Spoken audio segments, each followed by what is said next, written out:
Hello! Hi అండి. Welcome back to ఆహా! అద్భుతం వంటలు. వంటలు మాత్రమే కాదు అంతకు మించి. సో, ఇవాల్టి ఈ వీడియో వచ్చేసి శ్రీకృష్ణునికి నైవేద్యాలు చేశాను. వాటి గురించనమాట. సో, ముందుగా మీ అందరికీ కూడా శ్రీకృష్ణ జన్మాష్టమి శుభాకాంక్షలండి. కృష్ణుని జీవిత చరిత్ర తెలుసుకుని మన జీవితంలో చాలా పాఠాలు నేర్చుకోవాలండి. చాలా అసలు. మాకు చిన్నప్పుడైతే తెలుగులో ఒక్కొక్క ఘట్టం ఒక్కొక్క క్లాస్‌లో ఉండేది మాకు నేర్చుకునేవాళ్ళం మేము. ఇప్పుడైతే ఉన్నాయో లేవో ఇప్పుడు చదువుకునే పిల్లలకి ఈ పాఠాలు తెలీదు కానీ మేము చదువుకున్నప్పుడు ఉండేవి. అంటే కుచేలుడితో స్నేహం ఏ విధంగా ఉండేది, కుచేలుడు వచ్చినప్పుడు శ్రీకృష్ణుడు ఏ విధంగా ఆదరించాడు, ఆయన ఎన్ని కష్టాలు పడ్డాడు, ఆయన జీవితం ఎలా గడిచింది బాల్యం అనేవి ఉండేవి అన్నమాట. సో ఇప్పుడైతే నేను సేమియా చేస్తున్నాను. చూడండి, సేమియా చేసుకుంటే ఇంకా మిగిలినవి మాట్లాడుకుందాం. ముందుగా అయితే పాలు పెట్టేశాను. పాలు చిక్కగా ఉంటాయి. పాలల్లో కొన్ని నీళ్లు కూడా కలిపి కాకపెడుతున్నా. మామూలుగా ఆయన శ్రీకృష్ణుని బాల్యం అనమాట. రేపల్లిలో ఏ విధంగా ఆటలాడుకునేవాడు, ఏ విధంగా చిలిపి పనులు చేసేవాడు, ఏ విధంగా వెన్నను దొంగిలించేవాడు, అవన్నీ ఉండేవన్నమాట. ఇప్పుడు నేను సేమియా చూపిస్తున్నాను కదా, ఒకటి వేయించిన సేమియా, ఒకటి పచ్చి సేమియా అనమాట. మనకి మామూలుగా మార్కెట్లో 2 రకాల సేమియాలు దొరుకుతాయి. మనం వేయించిన సేమియా తెచ్చుకుంటే చాలా బెనిఫిట్స్ అనమాట మనకు. అంటే టైం సేవింగ్. ఎవరైనా ఇంటికి చుట్టాలు వచ్చినప్పుడు గబాల్ని చేసి పెట్టడానికి మనకి ఎక్కువ ఆలస్యం కాకుండా త్వరగా అయిపోద్ది అనమాట. అంటే సేమియాని వేయించుకోవాల్సిన టైం మనకు కలిసి వచ్చేస్తుంది. సో నేను ఒకసారి వెళ్ళినప్పుడు అలా తెచ్చుకున్నా, ఇంకొకసారి వెళ్ళినప్పుడు అలా పచ్చిది తెచ్చుకున్నాను అనమాట. 2 కొంచెం మిగిలిన్నాయి. సో మీకు ఈ చిట్కా ఉపయోగపడుతుందని మీకు చూపిస్తున్నాను అనమాట. ఇక పాలైతే కాగబెడుతున్నాను. పాలు కాగుతున్నాయి. ఈ సేమియాలు కానీ పాయసం కానీ చేసుకునేటప్పుడు ఇలాంటి గుంట గరిటెలను పెట్టుకుంటే బాగుంటుందండి. అంటే అట్లా కలుపుకోవడానికి ఈజీగా ఉంటుందన్నమాట గుంట గరిటెలు. ఇంకొక చిట్కా ఏంటంటే, పాలు చక్కగా సిమ్లో పెట్టేసి మనం ఏమన్నా పని చేసుకోవాలనుకోండి, మంచిగా గరిటె పెట్టేసి ఒక గరిటె అందులో వేసేసి మనం ఏ పనైనా చేసుకోవచ్చు అనమాట. అంటే పాలు పొంగవు, కిందకి పొంగే అవకాశం ఉండదన్నమాట గరిటె పెట్టేసామంటే. ఏ గరిటె కావచ్చు, గరిటె పెట్టాము అంటే పాలు పొంగవన్నమాట. సిమ్లో పెట్టేసి మనం ఇంకొక పనికి వెళ్ళిపోవచ్చు, వేరే పని ఏదైనా చేసుకోవచ్చు. బాగా కాగిని పైన ఒక లేయర్ ఫామ్ అయ్యేంత వరకు కాగబెట్టుకోవాలి చక్కగా. హైలో పెట్టేసుకుని ఫ్లేమ్ దగ్గరుండి కలుపుతూ ఉంటే చక్కగా మంచిగా కాగిపోతాయి.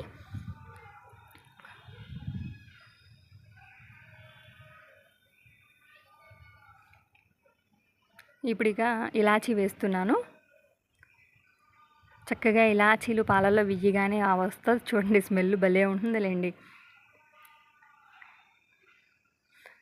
ఇంకా ఇప్పుడు మనం సేమియాని కూడా యాడ్ చేసేసుకోవచ్చు. నేను 2 గుప్పిళ్ళ సేమియాని అయితే ఇందులోకి కలుపుతున్నాను. సేమియా కానీ పాయసం కానీ ఏది చేసుకున్నా కూడా నెయ్యి ఉంటేనేనండి. ఎక్కువగా నెయ్యి పోసుకుని చేసుకుంటేనే వాటికి టేస్ట్. మామూలుగా ఈ సేమియా వేసేసి పాలు మరిగించేసి పంచదార వేసేసి కలిపేసే దానికంటే కూడా కాస్త నెయ్యి కూడా ఎక్కువగా వేసి చక్కగా డ్రై ఫ్రూట్స్ కూడా వేసుకుంటే మంచి టేస్టీగా ఉంటుందండి. అలాగే కృష్ణుడికి కూడా పాలన్నా, నెయ్యన్నా, వెన్నన్నా బాగా ఇష్టం కదా. సో నేతితో చేయండి, బాగా చాలా బాగుంటుంది.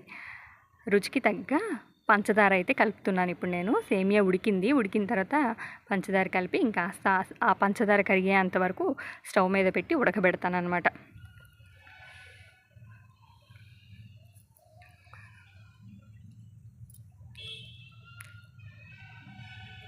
నేను మామూలుగా చిన్నప్పుడైతే పిల్లలకి 3 ఇయర్స్ వరకు 3 టైమ్స్ వేసాను, కృష్ణుడి గెటప్లు వేసాను. ఇక ఇప్పుడైతే వేయలేదు. సేమియా ఉడికిపోయింది. తర్వాత ప్యాన్ పెట్టేసి నెయ్యి వేసాను. నెయ్యిని చక్కగా కరిగించేసి దానిలో డ్రై ఫ్రూట్స్ వేసి బాగా వేయించుకోవాలి. నెయ్యి ఎక్కువగానే వేసాను, ఒక కూర గరిటెడు అనమాట అది, దానిడు వేసాను. జీడిపప్పు వేసాను. ఇప్పుడు కిస్మిస్ వేసాను. ఇవి కూడా కాస్త ఎక్కువగానే వేసేసాను అనమాట. ఎక్కువగానే వేసేసి చక్కగా వేయించుకుంటున్నా. కిస్మిస్ చూడండి, తప్పడుగా ఉన్నవి కాస్త భలే బుడగల్లాగా చక్కగా ఉబ్బుతాయి అన్నమాట. ఉబ్బేంతవరకు చక్కగా దూరగా వేయించుకోవాలి. కృష్ణుడు దేవుడైనప్పటికీ చాలా కష్టాలు పడ్డాడండి. సో దానివల్ల మనం తెలుసుకోవాల్సింది ఏంటంటే, కష్టాలు వచ్చినప్పుడు ఊరికే గాబరా పడిపోకుండా, మనల్ని మనం కోల్పోకుండా ఎదుర్కోవాలన్నమాట. మనం తెలుసుకోవాల్సింది అది. ఆయన నిజంగా దేవుడైనా చిన్నప్పుడు ఎన్ని చిలిపి పనులు ఎంత అల్లరి చేశాడు చూడండి అసలు. మనమైనా ఇప్పుడు అంతే. మన పిల్లలు కూడా ఇప్పుడు చిన్నపిల్లలు ఎవరైనా అల్లరి చేస్తే కూడా కోపగించుకోకుండా కొంచెం మరీ కోపగించేసుకుని కొట్టేస్తే ఇంకా వాళ్ళకి కోపాలు పెరిగిపోయి మొండితనంగా తయారైపోతారనమాట. అలా కాకుండా నిదానంగా చెప్పుకోవాలి పిల్లలకి. ఇప్పట్లో అంత అల్లరి చేసేవాళ్ళు ఎవరుంటారులే చెప్పండి మనుషుల్లో కూడా కదా. ఇక అవన్నీ దోరగా వేయించేసాను కదా, సేమియాలో అయితే కలిపేశాను. చూసారా, పాలు సపరేట్గా, నెయ్యి పైన తేలుతుంది చూడండి. నేను వేసిన నెయ్యి చూసారు, పైన తేలుతుంది చక్కగా. ఇక ఒక బౌల్లోకి అయితే తీసేసుకుంటున్నాను.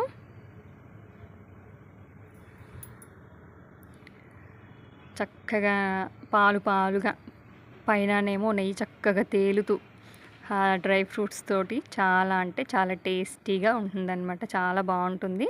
మనం ప్రసాదాలుగా పెట్టుకోవచ్చు. ఇంటికి ఎవరైనా చుట్టాలు వచ్చినప్పుడు కూడా సర్వ్ చేయొచ్చు.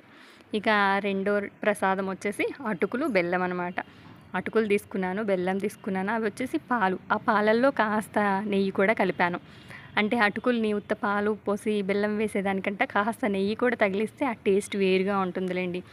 ముందుగా ఒక ప్లేట్లో అటుకులు వేసేసుకుని దానిలో బెల్లం కూడా కలుపుకొని పాలని చిలకరించాలన్నమాట. వెయ్యినట్టుగా వేసి కలిపితే అటుకులు చక్కగా కొద్దిసేపటికి ఒక 10 నిమిషాలు ఆగితే అటుకులు చక్కగా నానతాయి అన్నమాట. నాని టేస్ట్ చాలా బాగుంటుంది. పాలు, నెయ్యి, బెల్లంతో కలిసిన అటుకులు చాలా బాగుంటాయి అన్నమాట. శ్రీకృష్ణుడికి చాలా ఇష్టం కదా. కుచేలుడు ఎంతో ప్రేమతోటి తీసుకొస్తే అసలు శ్రీకృష్ణుడు అయితే ఎంత సంబరపడిపోతాడో ఆ అటుకులకి. పాపం ఆయన దగ్గర, కుచేలుని దగ్గర ఏమి ఉండవు తీసుకురావడానికి. ఇంట్లో మిగిలిపోయిన 2 గుప్పెళ్ళ అటుకులు. అవి మూట కట్టుకోవడానికి కూడా ఏ సంచి ఏది లేకపోతే కూడా అంతంత మాత్రంగా ఉన్న క్లాత్లో మూట కట్టుకుని తీసుకొస్తాడంటండి శ్రీకృష్ణుని దగ్గరికి. కానీ కృష్ణుడు ఎలా వచ్చాడు, ఏం బట్టలు కట్టుకున్నాడు, ఏం తెచ్చాడని చూడడు. ఎంత ప్రేమతో వచ్చాడు, ఎంత అభిమానంగా తెచ్చాడు అనేది చూస్తాడు. సో ఇక ప్రసాదాలు తయారు చేసేసాను కృష్ణునికి. ఇక ఫ్లవర్స్ అయితే కోస్తున్నాను. నాకు ఎప్పటి నుంచో కోరికండి, ఏ పండగ వచ్చినా ఏదొచ్చినా కూడా పూజకి బయటికి వెళ్ళి ఫ్లవర్స్ కొనుక్కోకుండా చక్కగా నేనే ఒక చిన్న మినీ గార్డెన్ని ఏర్పాటు చేసుకుని అందులోంచి ఫ్లవర్స్ కోసుకుని దేవుడికి పెట్టాలని కోరిక అనమాట. కొన్ని మొక్కలను అయితే మెయింటైన్ చేస్తున్నాను. అలాగే ఫ్లవర్స్ కొన్ని వచ్చాయన్నమాట. వాటిని దేవుడికి పెట్టుకుంటాను.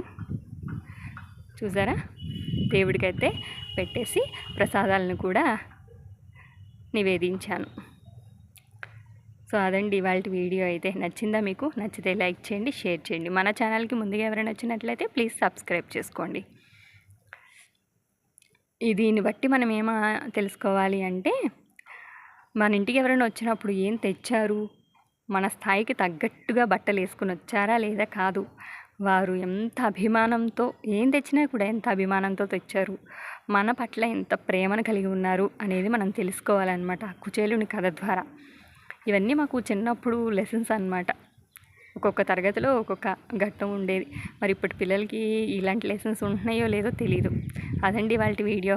Thanks for watching. బాయ్.